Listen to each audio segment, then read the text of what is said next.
तर आज आपण साईनाथ हॉस्पिटलमध्ये जे 4 जखमी लोक आहेत त्यांना भेटलेलो आहे आणि पिंपरी चिंचवडमध्ये मुळशीचा जो एरिया आहे त्या ठिकाणी पिंपरी चिंचवडचा जो सगळा कचरा आहे तो कचरा त्या ठिकाणी एकत्रित करण्यात येतो आणि त्या ठिकाणी काय नाव त्याचं अँटोनी लारा नावाच्या कंपनीकडे ते कॉन्ट्रॅक्ट दिलं होतं आणि अलीकडे कचऱ्यापासून वीज निर्माण करण्याचं काम किंवा खत निर्माण करण्याचं काम अनेक ठिकाणी सुरू आहे. तर त्या कचऱ्यापासून वीज निर्माण करण्याच्यासाठी त्या कंपनीला महानगरपालिकेने कॉन्ट्रॅक्ट दिलं होतं आणि त्या ठिकाणी जे कामगार होते त्या कामगारांना राहण्यासाठी तिथं त्यांनी बिल्डिंग बांधलेली होती.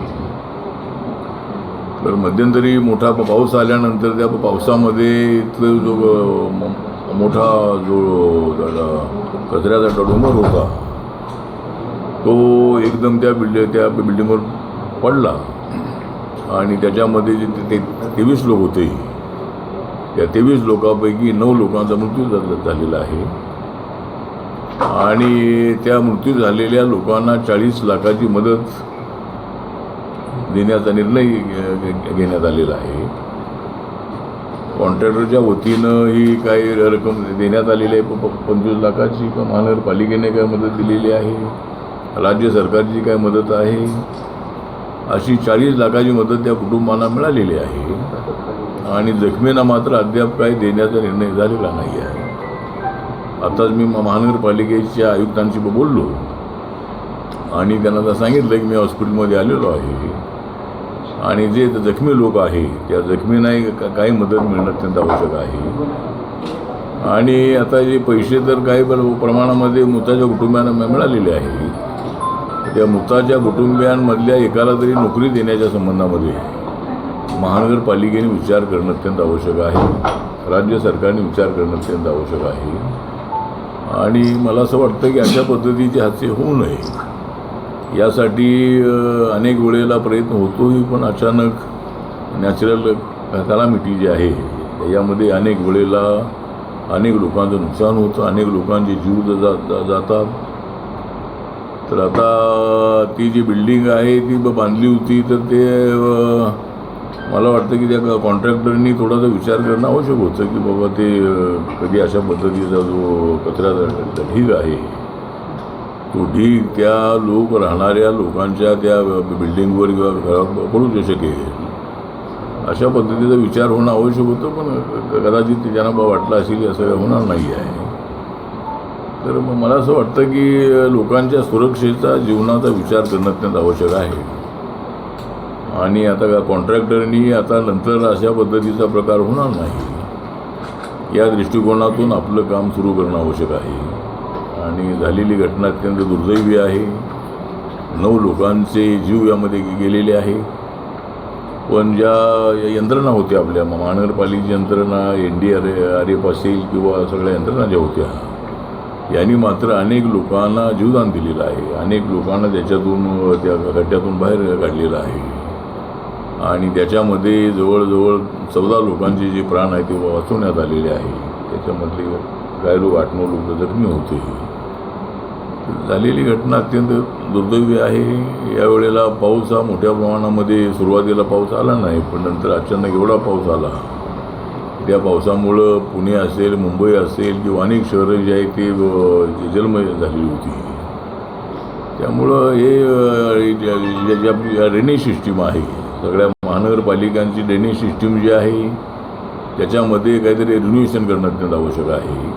किती पाऊस जरी आला तरी ते पाणी त्या ड्रेनेजमध्ये गेलं पाहिजे आणि वर पाणी साचता कामा नये. पण अनेक वेळेला पाऊस एवढा येतो की पाणी जे आहे ते पाणी अनेक वेळेला रस्त्यावरती आलेलं असतं. अशा पद्धतीचे अनेक प्रकार पाहायला मिळतात. त्याचा थोडा अभ्यास करून ते टेक्निशियननी त्याच्यामध्ये काही सुझाव दिले पाहिजे आणि अशा पद्धतीनं पाणी साचणार नाही या दृष्टिकोनातून सुद्धा विचार होणं आवश्यक आहे. एक तर बाबासाहेब आंबेडकर ज्या वेळेला पंडित जवाहरलाल नेहरूंच्या मंत्रिमंडळात होते त्यावेळेला ते वॉटर रिसोर्स मिनिस्टर होते आणि त्यांनी दामोदर व्हॅली जी आहे वेस्ट बेंगॉल, झारखंड आणि बिहारच्या बॉर्डरवरती तर 7 डॅम बांधलेले आहे. आणि बाबासाहेब आंबेडकरांनीच अशी कल्पना मांडली होती की नद्या अडवून त्या ठिकाणी डॅम बांधले गेले पाहिजे. त्या डॅमच्या पाण्याच्या माध्यमातून लोकांच्या पाण्याचा प्रश्न आहे, शेतीचा प्रश्न आहे, जनावरांना पिण्याचा पाण्याचा प्रश्न आहे, पक्ष्यांचा पिण्याच्या पाण्याचा प्रश्न आहे. तर अशा पद्धतीचा पाण्याचा प्रश्नही मिटला पाहिजे आणि त्या पाण्यापासून वीज निर्माण झाली पाहिजे. ही कल्पना सुरुवातीला बाबासाहेब आंबेडकरांनी मांडली होती आणि त्यानंतर तिथं वीज निर्मिती अनेक ठिकाणी झालेली आहे. कोयनेमध्ये आपण पाहिलेलं आहे की कोयनेचं धरण आहे तर साताऱ्यामध्ये आहे, त्या ठिकाणी चांगली वीज निर्मिती होत आहे. आणि बाबासाहेबांनी त्याच वेळेला तर सांगितलं होतं की बऱ्याच वेळेला निसर्ग जो आहे हा कधी कुठं पाऊस जास्त येईल का कमी येईल, तर नद्यांना पूर येऊन लोकांचं नुकसान होऊ नये, शेतीचं नुकसान होऊ नये, घराचं नुकसान होऊ नये, लोक वाहून जाऊ नयेत, म्हणून नद्या जोडण्याचा जो कार्यक्रम आहे हा बाबासाहेब आंबेडकरांनी त्या काळामध्ये मांडलेला होता की ज्या नदीमध्ये जास्त पाणी आलं की ते ऑटोमॅटिकली ते पाणी दुसऱ्या नदीमध्ये गेलं पाहिजे.